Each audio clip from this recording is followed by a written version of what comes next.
Well, May is Mental Health Awareness Month, and because of that, we're going to shine a light on depression in sports. There's a new docuseries called Can I Be Vulnerable? And it reveals some of the darkest moments in the lives of professional athletes with the goal of helping others who are fighting their own battles. Kristen Smith has more. I've been to therapy, yes. You feel hopeless.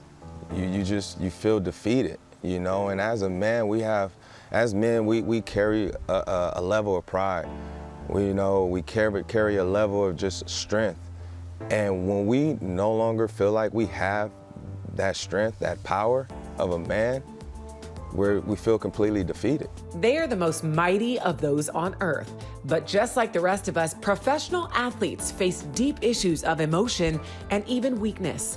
This paradox is the focus of B.J. Williams, the creator of the docuseries, Can I Be Vulnerable? It's really just giving them a voice and allowing somebody, you have somebody that's listening. A lot of times what we need is just somebody to just listen, right? Like, we speak, but nobody really listens. And finally somebody was like, yo, I'll listen, what you got to say? And what I've found out is that, they say men don't like to speak. Actually, that's a lie.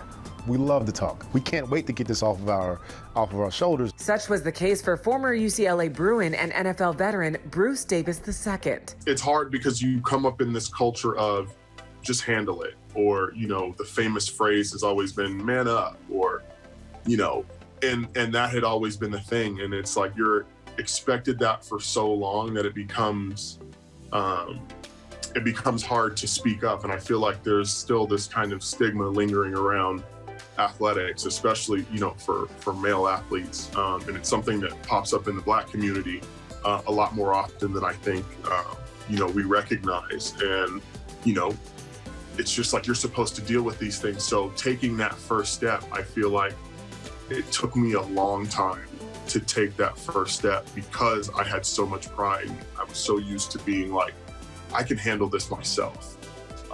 But, once you realize that, when you can get the help that you need, you will grow as a human being. And, in multiple aspects of your life, I think that's when the light really comes on. But initially, it was hard for me to admit, first of all, that things were wrong with me. And second of all, that I couldn't find my way out of those things. Another subject in this docuseries is Tyrone Brackenridge, who had a long career in the NFL and CFL. But this veteran of a decade of professional football also had issues that were impossible to ignore. Counseling helped me put it all out there and see it from the outside in.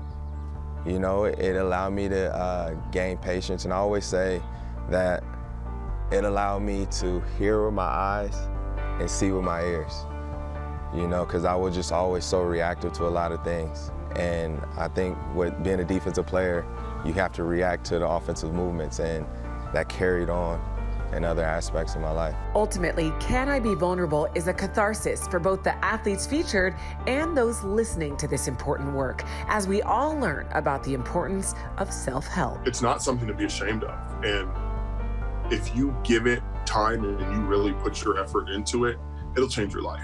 No matter what your status is. And I've had people say to me, well, you were in the NFL. What do you got to be, so upset about or depressed about or sad about?